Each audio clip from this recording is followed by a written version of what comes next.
Hi, my name is Daniel Hopsicker. Welcome to Mohammed, Atta and the Venice Flying Circus. I'm standing in front of the Venice, Florida airport. There is a massive conspiracy going on right now in Florida to cover up what happened on these runways before September 11th.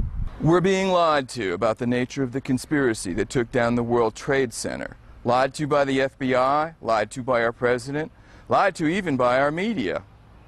For example, PBS's Frontline documentary on September 11th began with this line: 19 hijackers moved through Europe and America unnoticed. In a pig's eye, they did. In the lobby of the Central Intelligence Agency's headquarters in McLean, Virginia, there is this inscription: "Ye shall know the truth, and the truth will set you free." This is a story about legends. Your legend is your cover story, in intelligence parlance. The lie that holds together long enough to let you slip away. The legends of Rudy Deckers as flight school owner and Mohammed Atta as fanatic Islamic fundamentalist have been fraying at the edges since the collapse of the World Trade Center. But what you will see tonight will leave you asking the same question we are. Who are these guys? Tonight, you'll hear the voices of some important eyewitnesses to the September 11th attack. Eyewitnesses not to the World Trade Center disaster, but to the prelude to the tragedy, to the conspiracy in progress which 2 years ago resulted in a massive influx of Arab pilot trainees. Many times I went to lunch with these folks, and some of them could hardly speak English. Some of them are from Liberia or Libya, and I guess various countries in the Middle East. But you've been a pilot in this area for 15 years. Yeah. Has that always been the case? No, that's a recent influx of these type of trainees. You'll also discover that Atta and his buddies acted a lot like characters right out of Miami Vice. They were loud, you know, making comments at the hand on the table, this kind of thing. We're talking $200,000. We have to answer to the family. I thought it was mafia. And you'll learn that the man largely responsible for this massive influx, flight school owner Rudy Deckers, is not who he pretends to be. And what I heard was just that he had a backer in Naples that was backing him financially. That the money that he had, that he, in a sense, flaunted, was not even his money. He was just the front man for the man that had the money. To learn the truth, we have to journey to an unlikely and until recently little-known center of intrigue, a freebooting port of call for an international cast of Learjet-setting rogues, spies, villains, and terrorists, all set beside a community of golf-playing retirees looking to get in on the early bird special. Welcome to Venice, Florida, a tiny retirement community on Florida's Gulf Coast. Like most towns, Venice has a few things to boast about. It bills itself as the shark-tooth capital of the world, for example, and it has the second oldest population in the entire United States.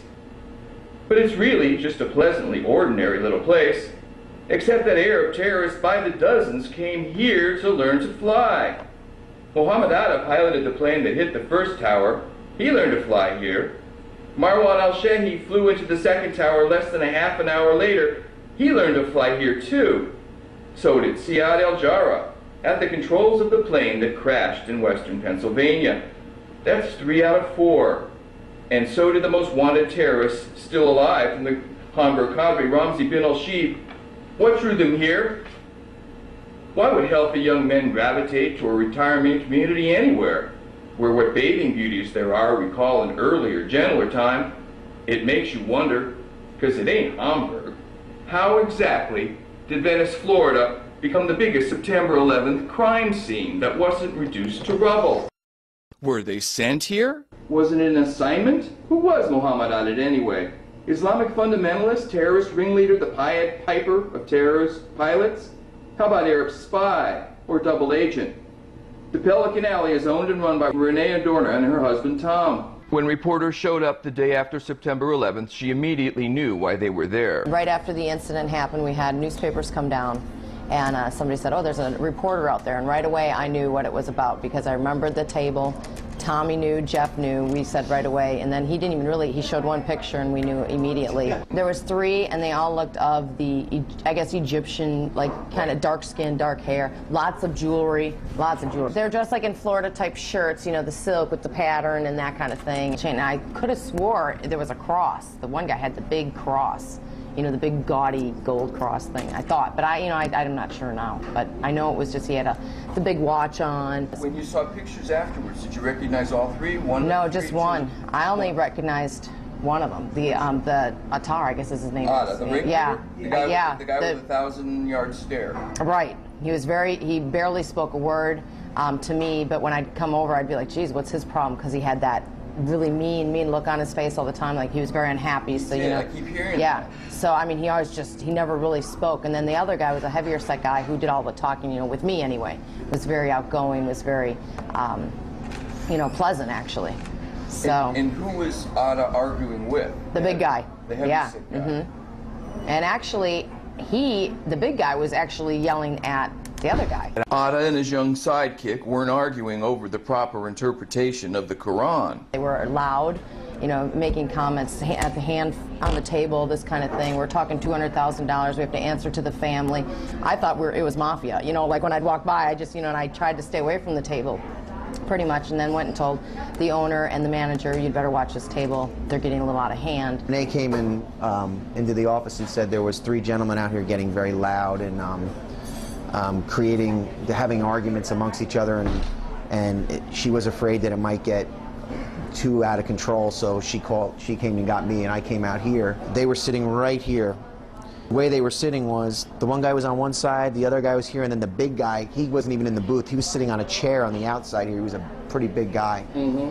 And he was doing most of the talking and just kept talking and saying stuff to them, and kept hearing about money and things about money. And the other guy, that I guess was the main guy, he wasn't saying a word. He just sat there with a look on his face the whole time. The FBI come see you? No. 2 newspapers, that was it. But nobody, no cops, no Venice police? No. And they were right down the street at the house. The house was right down the block that they had rented, so they never came over here to see us. Did the FBI come talk to you afterwards? Did what? Did the FBI come talk to you afterwards? No, actually only newspaper people. Strange? Yeah, I did, because we thought, you know, geez, they might want some information or something, but maybe they already had everything that they needed. Yeah. The FBI never finished its investigation into the September 11th disaster. Their work was halted by President Bush in an effort, he said, to free more manpower for the anthrax investigation.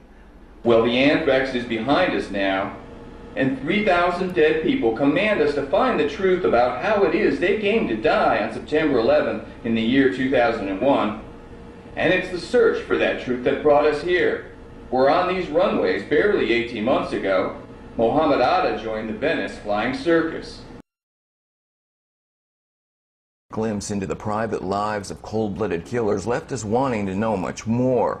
The obvious question, of course, is what kind of fanatic Islamic fundamentalists wear silk shirts and heavy gold watches? More importantly, who or what is the family? The FBI had managed to pop in at Atta and Marwan's rented home in Venice, a block from the Pelican Alley.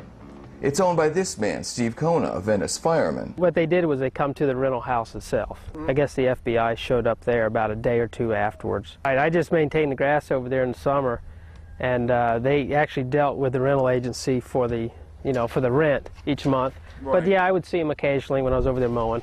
Mohammed Atta apparently disdained contact with almost everyone. Actually, he kept kind of secluded. His cousin, which I can't think of how. Chubby guy. Yeah, I talked to him a couple times when I was over there mowing. He was friendly. Everyone but says that. Yeah, and he was. Mohammed Atta, no, I never spoke with him. 6 months he was there. The terrorist landlord is clear about the time period during which they rented the home. The same July through December time period of the year before the attack. They rented just for that 6 months, where the same amount of time that they were here for the pilot's training.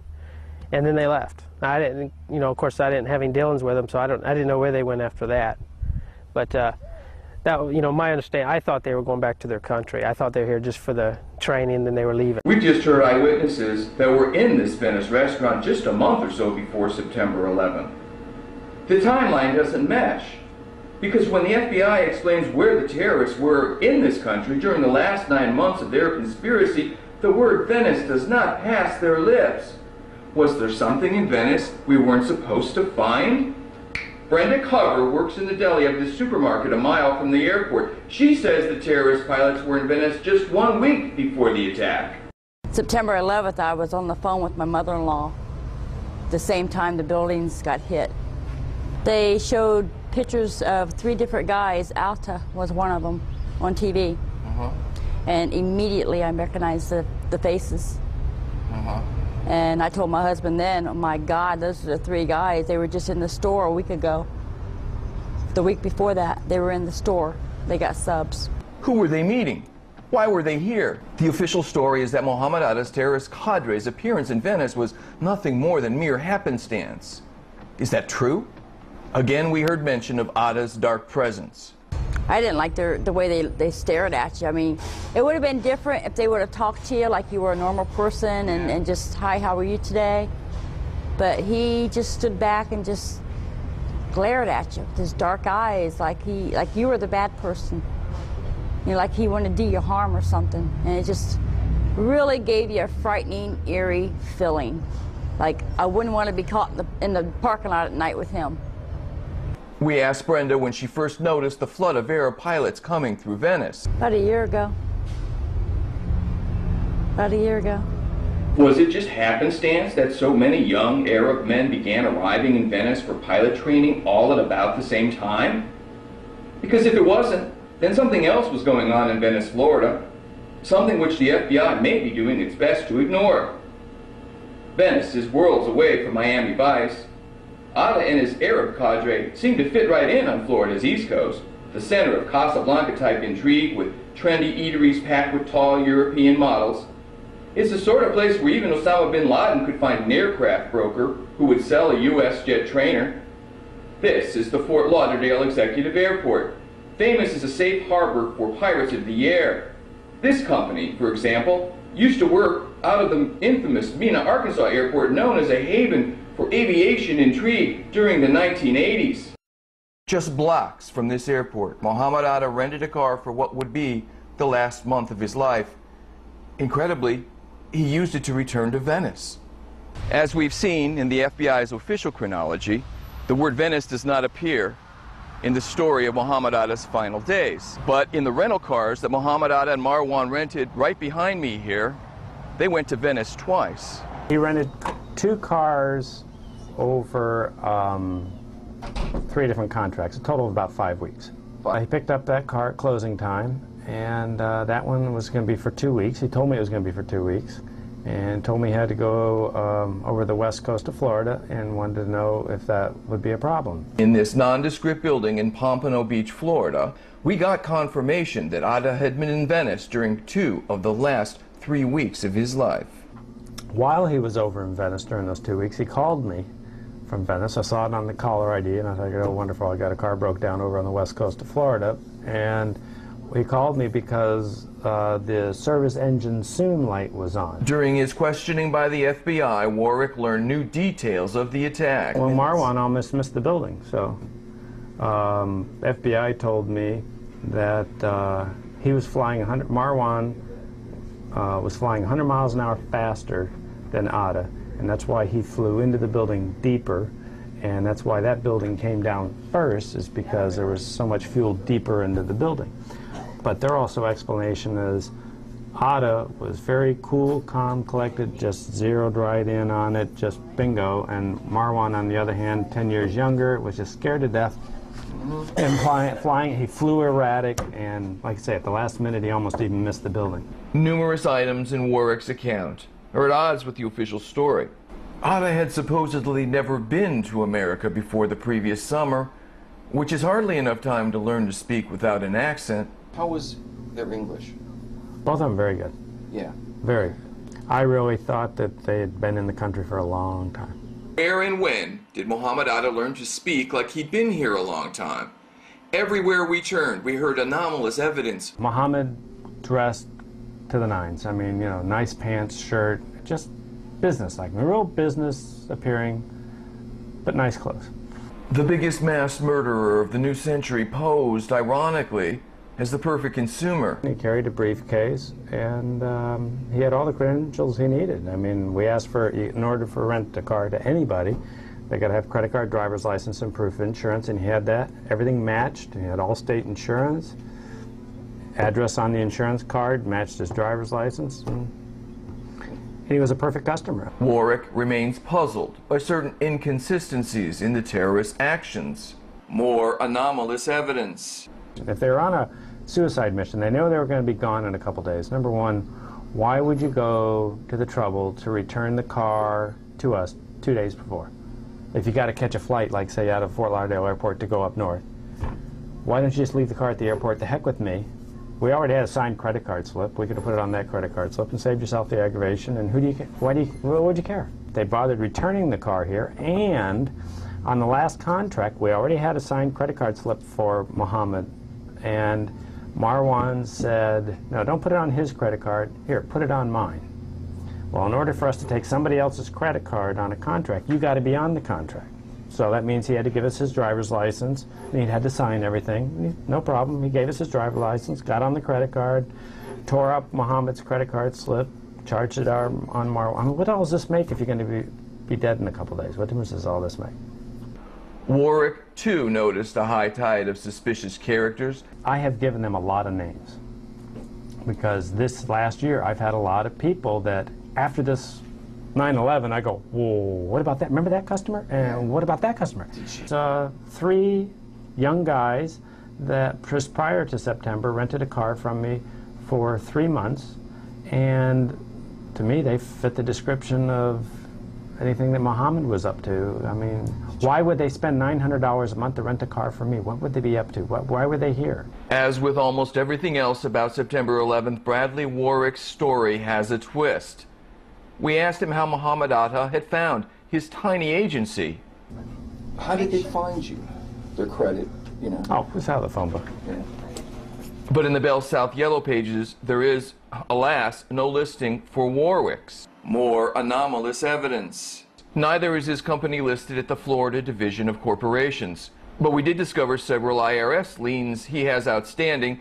Maybe that's why we weren't too surprised when he told us he's worked with the FBI before. I've been involved with other FBI situations in the past.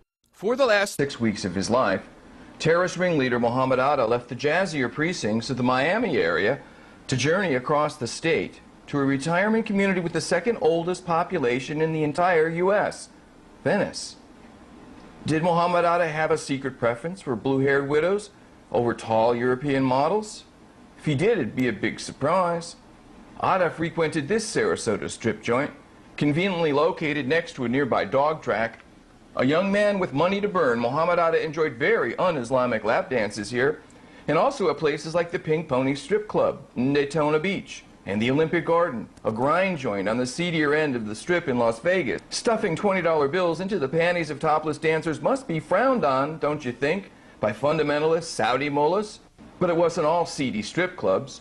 When not ogling infidel flesh, Atta had a taste for the finer things as well, like hanging out at Harry's Bar in New York, for example, where he preferred a table near the piano. We can see someone, an Arab spy, for example, having a preference for a table near the piano at Harry's Bar.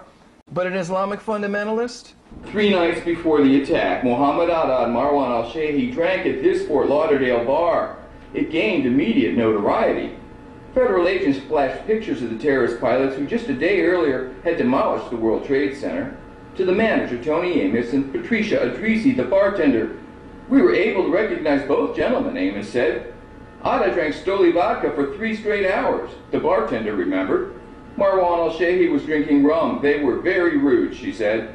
They didn't want to pay the bill. When asked if they could afford the $48 bar tab, Atta pulled out a thick roll. Mohammed said he worked for American Airlines and he could pay the bill, she told reporters. The guy Mohammed was drunk, Amos said. A week later, Amos changed his story. Mohammed Atta drank nothing stronger than cranberry juice that evening at Chuckham's bar. Night manager Tony Amos now said, He was sitting quietly by himself. Take a look at this picture. Do you think the restaurant manager changed his story because he mistook Atta for someone else? We wanted to ask him, but when we stopped by, neither he nor bartender Terroristen were there any longer.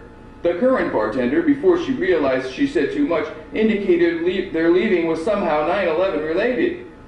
Life in Venice must have been hell for someone with Atta's jet-set taste.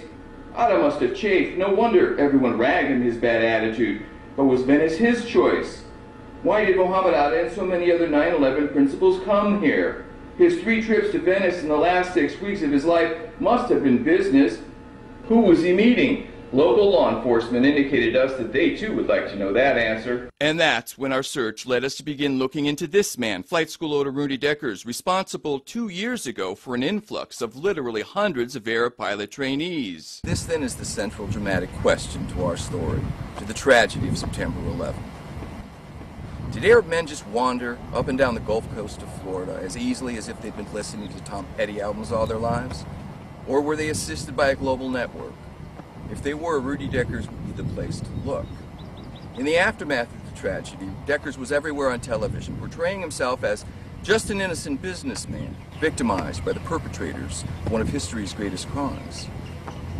Is he? The first thing we heard about Rudy Deckers came from a female researcher who called to tell us he sounded phony to her in his television appearances, that there was something odd about him. Was it female intuition?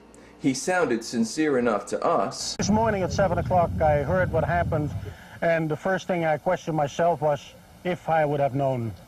I would kill him by my own bare hands. If I have a Muslim coming in right now, I think that I'm going to be a human being and tell him, get the hell out of my property here.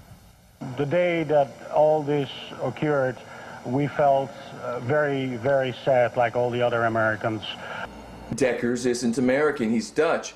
And his response to pass the buck on to unnamed underlings sounds a little rehearsed. How was it that you first came in contact with these men? I have heard yesterday from my own police, because I don't have contact with every student that walks in, that these 2 individuals came in July in 2000, checked our facility, said that they were flying in another facility in Tampa. They were not happy at that facility. They came back after a couple of days and decided that they wanted to fly with us. That seems a simple, straightforward chronology, but compare it with the words of the chief flight instructor at Jones Aviation in nearby Sarasota, Florida, who tells another story altogether. It was on or about June of, would have been 2000. They came up from Huffman Aviation. It's not our policy normally to enroll students from other schools. It has to pretty much be an exception, and in their case I did make an exception for the reasons they gave me. Deckers said terrorist ringleader Atta was already an experienced pilot when he arrived at Huffman Aviation. So were they learning to fly from square one, essentially? No, Mr. Atta had a private pilot license already, and I see he, if I pronounce right, he had only a few hours. They did a private pilot license with us, single-engine commercial and multi-engine commercial. But we soon heard this statement totally contradicted. More anomalous evidence. Atta was already a pilot. He already had a private pilot's license. Isn't that right? Not when he came here. No. He was close to getting a private license. He had 3/4 of the course complete. The same course that Marwan was taking. Yeah. But but there was no discernible difference in training skills and skills events between the two? Between the two? Atta was the better pilot of the two, but both of them, I mean, looking at them both as 2 students learning together, where they were in the curriculum when they came here, they should have been a lot further along. The FBI, we learned, had known about terrorist training at Rudy Deckers Flight School for some time, which probably accounts for their swift response. The FBI visited you just a few hours ago and confiscated some records. Can you tell us about that? It was yesterday, 2:30 a.m. They called my managers here in Venice and wanted to see 2 files. I came in at 7 o'clock in the morning. They were still there. I talked briefly with them. They were ready to go. I told them that we have more customers clients from the Middle East, and I thought it was a good idea to give him all my files. So I gave him a couple of hundred files from the last years. The contents of the files of Rudy Decker's flight school might answer some persistent questions about the terrorist conspiracy's operations in Florida, and even reveal what kind of help they may have received in this country and from whom. But these questions haven't been answered because the FBI hasn't talked about what's in them. One Venice law enforcement official told us they, the FBI, loaded 2 Ryder trucks right outside the police station, then drove the trucks right onto a C-130 military cargo plane at Sarasota Airport, which flew out with Jeb Bush aboard. Since the FBI is not talking, maybe somebody should ask Jeb Bush.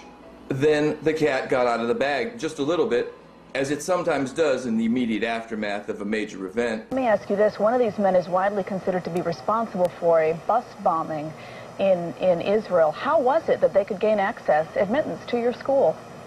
Well, they didn't came through our paperwork like they're calling from Europe, and we know 2 months ahead that they're showing up. As I said, they came from another flight school out of Florida. Probably that flight school did all the INS paperwork with them in their country. Authorities immediately denied that the Mohammed Atta who masterminded the demolition of the World Trade Center was the same Mohammed Atta who had 15 years earlier blown up an Israeli bus.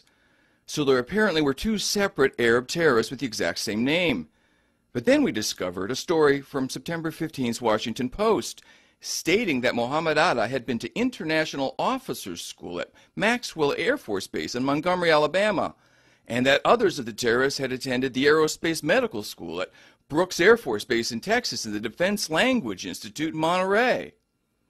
3 of the terrorists had even listed their address on their driver's licenses as the Naval Air Station in Pensacola, Florida, the story went on, where they participated in military exchange programs for foreign officers at the Pensacola Naval Air Station. If foreign nationals who became terrorist pilots were training at U.S. military facilities, they would most likely have had connections to Arab governments considered friendly to the United States, and that's a big story.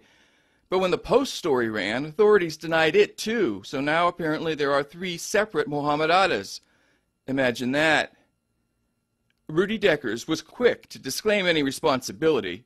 He was just an innocent businessman, he told reporters. And I know it's difficult because you, in some sense, feel a little bit of responsibility, don't you? No, we don't feel responsible for what happened at all, nothing. The terrorists were only in Venice for a short time before moving on to Florida's East Coast, Deckers said. I have learned yesterday that after November 2000 that they left this facility and went to a flight school in Pompano Beach where they had additional training for jets. In later interviews, his story remained much the same. Atta and Al-Shihi walked into the front door, and we have no obligation whatsoever to do any background checks or passports or ID. So who was to blame for the terrorist presence in our midst? Exactly 6 months later, Rudy Deckers, oddly enough, helped provide the answer. Exactly 6 months after the September 11th terrorist attacks, the man who trained 2 of the terrorists to fly got some unexpected paperwork in the mail. Yesterday, Rudy Decker of Huffman Aviation in Venice received the visa application approvals for hijackers Mohammed Atta and Marwan Al-Shehi. Because of some strangely suspicious timing, Rudy got to use the V word right on television. Vindicated. I don't expect on a Monday morning when I come in and I open my mail to get 2 permits from Atta and Al-Shihi. I thought they were already past me. We applied for the right paperwork, and therefore I'm happy I can do that now. So you feel vindicated? Yes. And suddenly the finger of blame was beginning to point towards the lowly INS. Decker says he was not surprised to receive the paperwork on Atta and Al-Shehi 7 months after he sent it in. He said that's actually a short time. He says the process can sometimes take up to 2 years. The INS, meanwhile, is embarrassed by this whole situation, and in a release statement says that, quote, the current system for collection and tracking information on students is outdated, inaccurate, and obsolete. Thank God for hard-hitting American journalism. Deckers got major public relations mileage out of the INS snafu.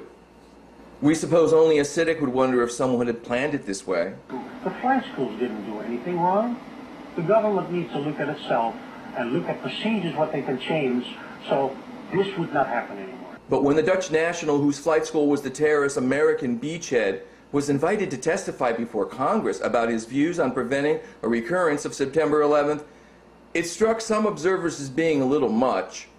Rudy and CNN seemed to have quite a meeting of the minds. Rudy was now even advising Congress, just as he had earlier offered help and advice to the FBI. The story helped to focus public anger over the terrorist attack. Venice residents like Ralph Hargis know that the arrival of the applications couldn't have stopped September 11th, but they believe a more diligent INS should have. Someone's dragging their feet somewhere. They let him into this country. We paid the price. Still, some people in Venice had other ideas about where the real blame lay. When people in town found out that these people had been in our midst right here, I mean, 3 of them. They wanted to go burn down the airport.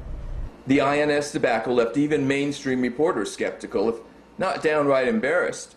Well, maybe I missed this while I was shaking my head, but explain again, because I read it. I'm not sure I understand what the INS is saying here. At some point, fairly recently, somehow these pages got stuck in an envelope and sent down to Florida. Now, did anybody look at them? Apparently not. You'd think those names, Atta, Al-Shehi, which are in the news probably more than anybody's, would stand out. More hard-hitting American journalism. We think they should take a look at what people who know him have got to say. For starters, he has a pretty tarnished local history. Coy Jacob owns an aviation business right next to Decker's at the Venice airport. He was operating a flight school, an unsuccessful flight school in Naples. He had some run-ins with the FAA. I think he had lost his license or had been reprimanded. Also, it turns out he's something of a deadbeat. Bob Mudge writes for the local Venice Gondolier. I don't think I knew anything at all about Rudy, even his taking over of Huffman, until April or maybe early May of last year, when he missed a rent payment. Or actually, I found out he was behind on several months' rent. The only, at that time, fixed-base operator at the Venice Municipal Airport was, I think at that time, 3 months behind in his rent, and had gotten a demand letter and was being threatened with eviction. There was even something strangely puzzling about the circumstances under which Deckers had purchased Huffman Aviation. They did no due diligence, to the best of my knowledge. It's a cardinal no-no. I mean, you just don't come in and buy a business like that. They blew into town. They were here a day or two, met with Stan Huffman. He named a number. They said yes, wrote him a check. Stan left. They're here. And then they notified the city of Venice what they did after the fact. And it was a shock to everybody at the airport. In fact, the city council and the city attorney, and I think even for that matter, the manager of the airport wasn't even aware of the fact, and that's a criteria. You can't transfer properties at this airport and most federally funded airports without the governing authority's approval. The city of Venice wasn't the only government agency eager to bend the rules for Rudy Deckers. Rudy is not a U.S. national citizen. He's not national. I don't believe he's a U.S. citizen. And historically, the FAA is pretty picky about who they allow to even own November registered or U.S. registered airplanes. Non-U.S. citizen cannot register an airplane in the United States, can't own it in the United States. And yet, as we will soon learn, Deckers owned not just U.S. registered airplanes, but a U.S. chartered airline as well. He was involved in the startup of Flair, I think it was called, which was Florida Airline, simply. And I know he had a lot of problems with that. I think it was briefly in service, but Flair's period of service was pretty brief. There's a level beyond which we don't really go into for a lot of reasons. We don't have the staff. Stories get beyond our scope. I've heard a lot of things about why that airline went into trouble, and that there were a lot of financial problems, and I've heard problems with people not getting paid. I had some discussions with Deckers about that at some point, and he was blaming it on I forget who. And that's when we began to learn about Rudy Decker's shadowy financing. And what I heard was just that he had a backer in Naples that was backing him financially. That the money that he had, that he, in a sense, flaunted, was not even his money. He was just the front man for the man that had the money. The only way I could explain it, and one way it was explained to me, was that Rudy Deckers was running an unsuccessful business in Naples. He was not making any money. He had he didn't have the best of reputation. Somehow, Rudy Decker's financial profile changed overnight. Just about a year earlier, he asked me for a ride from Venice to Naples, which is an airplane ride, which is maybe a 20-minute ride, and didn't have the money to buy gas. I mean, I said, yeah, I'll take you down there with one of my pilots if you buy the gas. He didn't have the money to buy gas for an airplane to go down and back. And then he shows up a year later and plops $1.7 million or $1.8 million or $2 million on the table as if it was paper money. Tom Hammersley was chief flight instructor at Florida Flight Training, the other Dutch-owned flight school at the Venice airport. They trained the terrorist pilot at the controls of the plane which crashed in western Pennsylvania. I know that he wanted to buy out everybody on the block, so to speak, and have a monopoly on the airport. That was one of his goals. And I really didn't see it as anything else but a Dutch man with a French complex called a Napoleon complex. So 2 Dutch nationals had purchased flight schools at the Venice airport in the year before the terrorists began to arrive. Local observers thought that was one Dutch boy too many for coincidence. It's kind of odd because the only other flight school in town is owned by Arne Kuthoff, and he's Dutch. I mean, the odds of that are pretty slim. And each of those flight schools was purchased in the same year, a year before the terrorists showed up. About the same time period, yeah.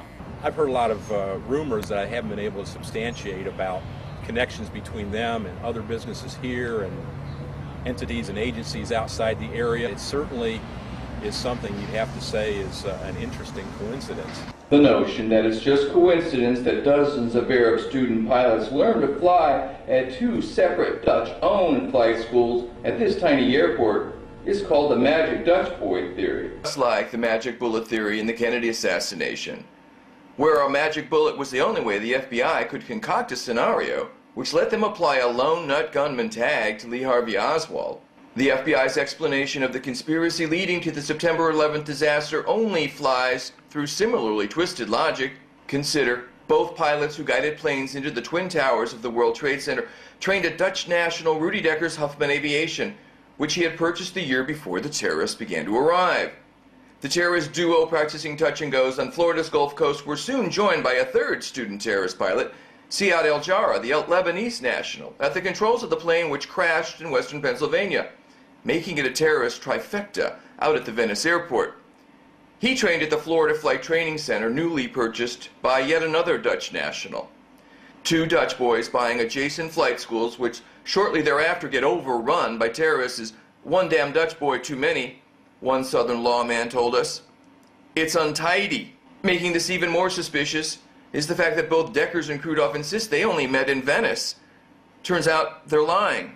I was also the chief flight instructor down at Florida Flight Training Center, which is on the Venice airport. It's at the opposite end. And I knew Rudy Deckers.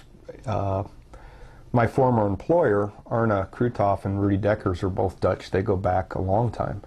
We wanted to ask Arne Krutoff about this, but when he visited his flight school, he tried to threaten us. It didn't work. You're lucky to sit where you're sitting, because right now if you sat in Rudy's office, or you wouldn't be. One common link between the 2 men is a German national named Pascal Schreier, who recruited students for both men in, are you ready for this? Hamburg, Germany. I know Pascal Schreier. I mean, I worked with him as part of Florida Flight Training Center. He's a German boy, and did a lot of recruiting students over in Europe, sending them over to Arne. The 2 Venice Dutch boys run supposedly competing flight schools, but strangely, Pascal Schreier has been in business with both of them.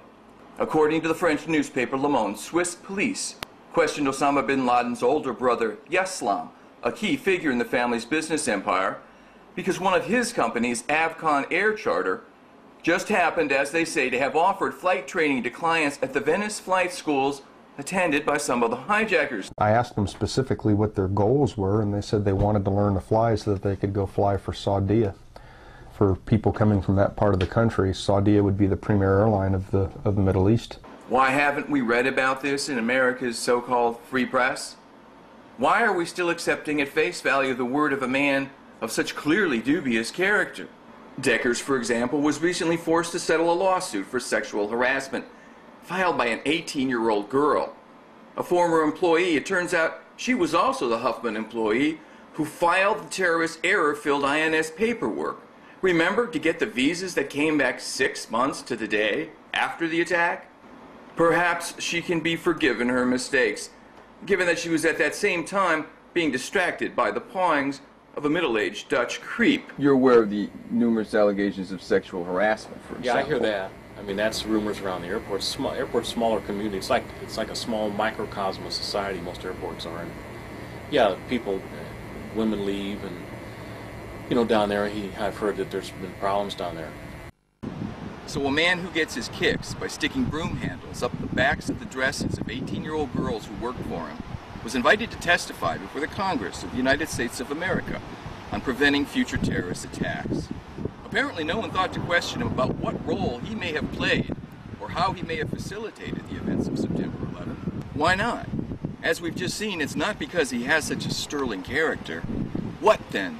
Why is Rudy Deckers being protected? And by whom? To understand what follows, it helps to recall first just a little U.S. history.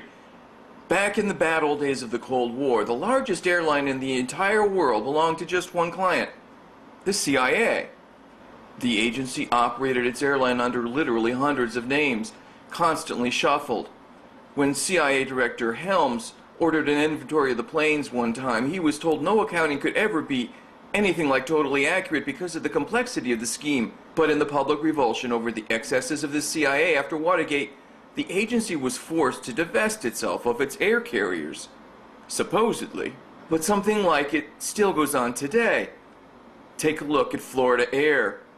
At the same time that Rudy Deckers was getting humiliating coverage as a deadbeat in the local newspaper, he was also launching a commuter airline.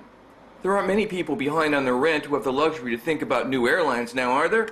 Deckers had a partner in Washington State. His name was Richard Bulkey. He owned Harbor Air, called the Navy's airline because it serviced the big Whidbey Naval Air Station in Oak Harbor, Washington. Deckers entered a venture with a partner who was also at the same time participating in the massive mob-led looting of pension funds in Portland, Oregon. Altogether, over $350 million was missing. And they not only got away with it, but they even pretty much kept it out of the papers, except the local press, which just claimed to be sort of puzzled by it all. Deckers' partner Richard Bulkey was pretty fortunate too. He gave him $26 million to build this high-rise condominium project that only cost $12 million.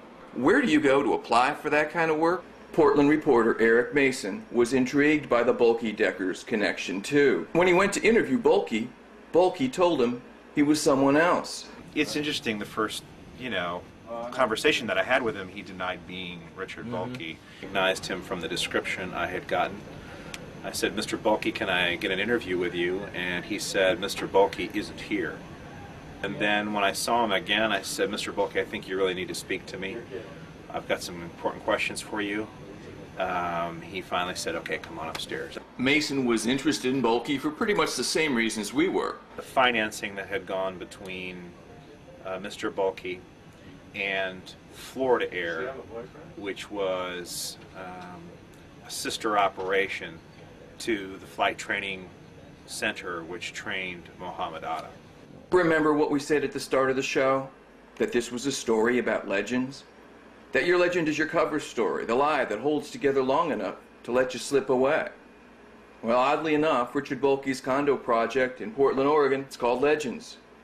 Rudy Deckers might be involved in a lot of aviation-related businesses that don't make any business sense, but so is his partner Richard Bulkey. Richard Bulkey's former employees always wondered what the aviation business was really doing. From the beginning, they felt as though the finances flowed from the real estate holdings and the retirement home into this aviation company, and that there was really no way this aviation company was really making money. So the question about what this aviation company was really all about, that still remains to be seen.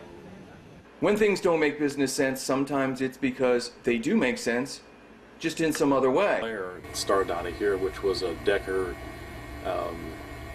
Hilliard thing, which again just never made sense. That airline startup thing was the chances of that working were, and we joked about it. In fact, it was such a joke around here at the airport. It was a thing where, I joked around. I said, oh yeah, they're going to start an airline. I said, I'm working on a shuttle launch facility right next door here. We are looking, remember, for evidence of the global networks which authorities said must have been aiding the terrorists while they were in this country. He had received financing from capital consultants. And capital consultants, the folks that are the head of the financial officers of capital consultants, have now been indicted on a number of charges, including fraud. Some have labeled it a Ponzi scheme. I think the prosecutors in this case have made the case, at least to a grand jury, to go forward with indictments, that there was fraud going on. And you have to ask yourself, in this huge financial holdings company, where did all this money go? You have to ask yourself, you know, how much money can you lose and not have anything to show for it? Another grateful recipient of millions of dollars of the pension fund money was Alvin Malnick, whom Reader's Digest once called Meyer Lansky's heir as head of organized crime. And as global networks go, they don't get much bigger than that. But it's not Malnick's gangster ties that make your jaw drop. It's his connection with the Saudi royal family. A Jewish gangster, Alvin Malnick's son, is married to the daughter of Prince Turki, a leading prince of the Saudi Arabia kingdom's founding family, who lived in this swank Miami condo project, the Cricket Club, at Malnick's invitation. The Saudi prince not only blessed the marriage, but regularly works with the U.S. organized crime associates. One knowledgeable observer told us he would frequently send his private 747 to Florida to pick up Malnick and his associates so they could conduct business on the plane away from prying eyes. Malnick also owns what law enforcement sources call the biggest mob hangout south of New Jersey, the Forge, which attracts what one investigator called men with big cigars and women with tiny resumes. In front of the Senate Banking Committee hearings about the terrorist money trail and the aftermath of the September 11th disaster, Assistant Attorney General Michael Chertoff said, "Frankly, we can't differentiate between terrorism and organized crime and drug dealing." Rudy Deckers, it seems, has partners who are in business with the mob, and the mob is a global network, and the mob traffics in heroin, which gives him something pretty big in common with Osama bin Laden's organization, believed to derive much of its funding from the heroin and opium trade in Afghanistan. But there's yet another global network which often works together with the mob, which has its fingerprints all over the Rudy Deckers story. Take Rudy Deckers Airlines Florida Air, for example. Just like the CIA's airline back in the 60s and 70s operated under hundreds of names, Deckers Airline does too. Florida Air really isn't Florida Air, for example. It's Sunrise Airlines of Las Vegas, doing business as Florida Air. But then Sunrise Airlines of Las Vegas isn't really Sunrise Airlines either. It's Express Air of Phoenix, doing business as Sunrise Airlines. Somebody real high in the U.S. government must have loved these guys, because they were getting more than $3 million a year from the U.S. government itself in something called the Essential Air Service Program in the Department of Transportation to run flights in rural Arizona. But it gets better. The plane they flew the service in was donated to them for just $1 a year by the city of Show Low, Arizona, which obligingly purchased it for them after the city fathers approved a $2 million bond issue. But it gets better yet. After being the recipient of all that government money, Rudy Deckers' company didn't even operate the flights. It went bankrupt instead. Deadbeat Rudy Deckers was starting an airline. And how's this for an ironic twist? Who should line up to provide him with his very first celebrity endorsement? But Florida Secretary of State Katherine Harris. We all remember her. At this point, we wondered, is it just us? Did anyone else see what we were seeing? Well, yes. There is a lot of uneasiness about Rudy Deckers in Venice, Florida, especially among people who know him. I think in a lot of ways he's very ambitious. To what extent he would go to succeed, I don't know his character well enough to comment on it. It's common knowledge around the airport that in fact, the phrase you hear a lot of times is you can't believe what he says. I mean, he doesn't have a lot of credibility.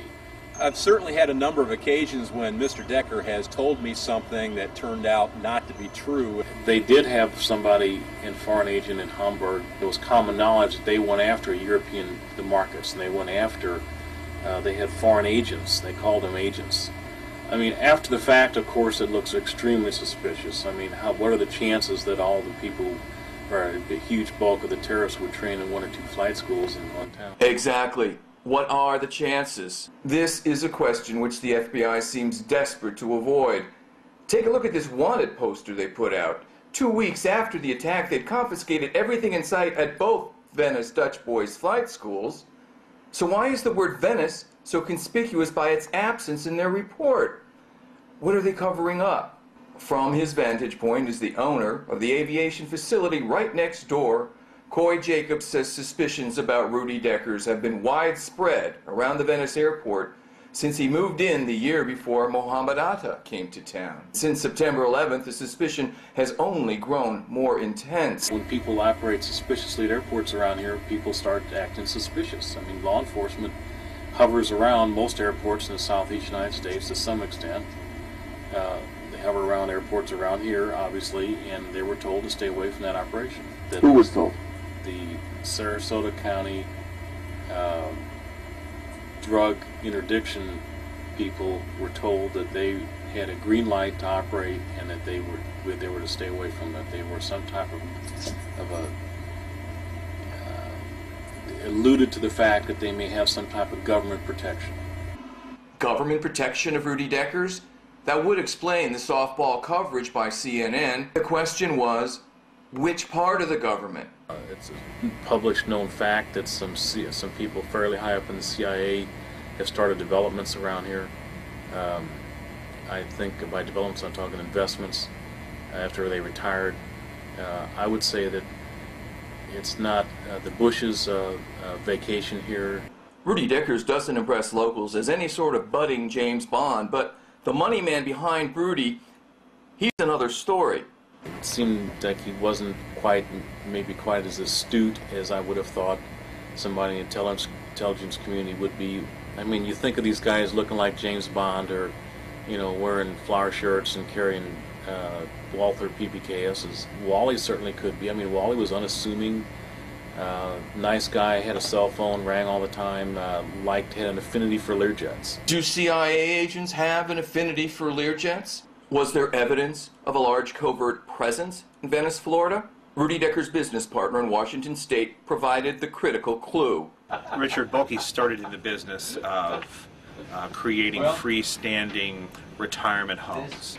And he, at one point, had the largest company, the largest holding of these freestanding retirement homes in the country. One of the retirement homes that belongs to the company that Richard Bulkey once held was just a stone's throw from the airport where Mohammed Atta was trained. And you have to ask yourself, there's a lot of coincidences here. Are they just coincidences, or is there something more to it? In an ironic twist worthy of the spy fiction of Jean le Carré, it turns out that its elderly population, the very thing that made Venice seem an unlikely terrorist destination resort, was what drew Atta and his cadre here in the first place.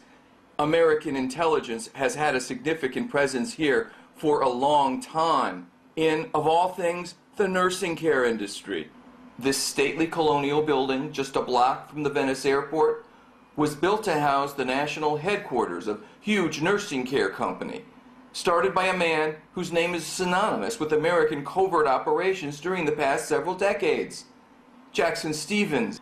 Jackson Stevens' name surfaced in the BCCI scandal, in the Mina drug scandal, in the Promise software scandal, in the Vince Foster scandal. This stately mansion, which still houses Jackson Stevens' law firm, is the house that Jack built. And right across the street is Richard Bulkey's Altera assisted living facility. And just around the corner, Huffman Aviation. Our biggest discovery was that the parcels of land surrounding the Venice airport tell their own story of covert associations. It's the story of America's secret history.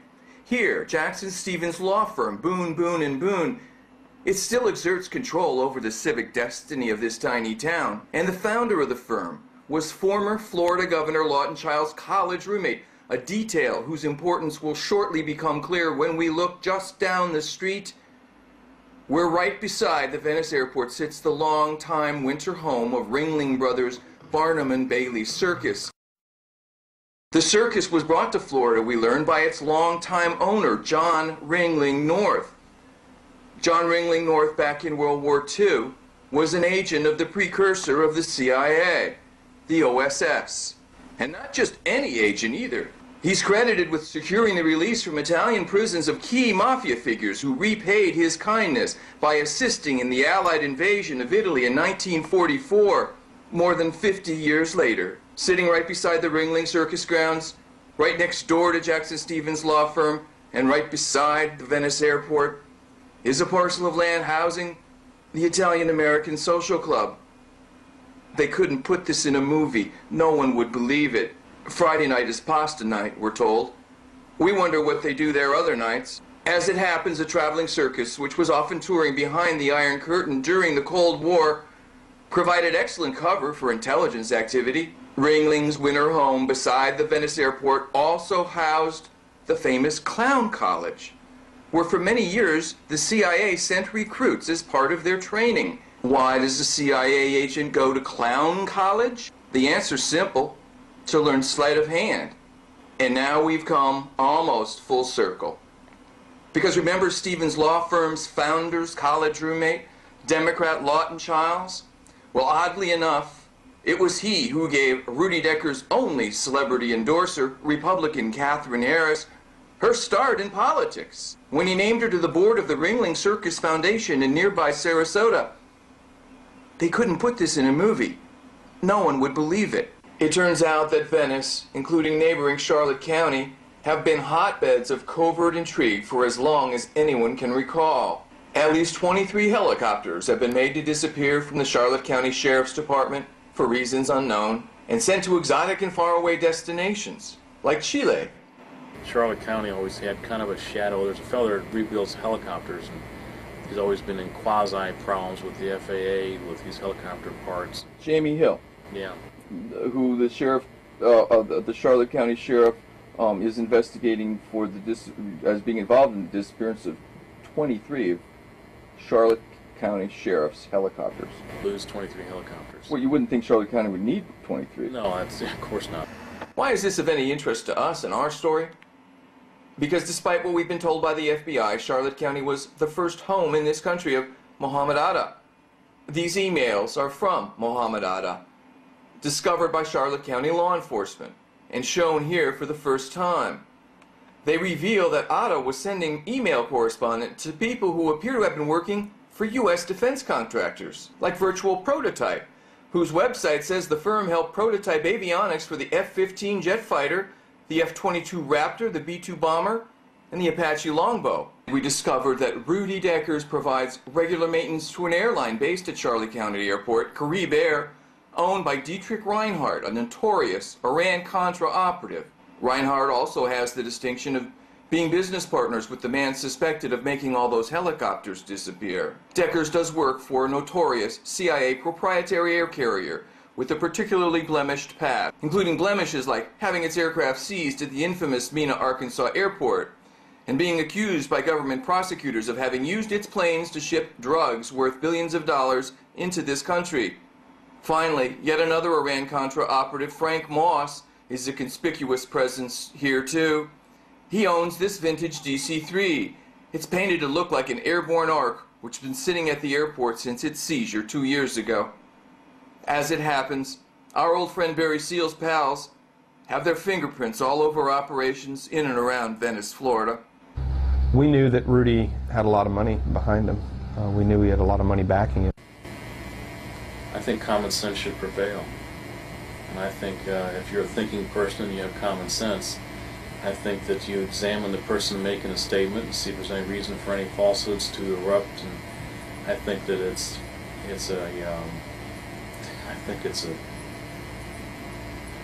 pretty suspicious to me. So much dust in the air, so to speak, that people couldn't really focus on what was perhaps, you know, the true way the Trojan horse got into this country. In a world where the truth was something more than an inconvenient annoyance, there might be signs at the edge of this town reading "Welcome to Venice, home of the Trojan horse." But we don't live in that kind of world.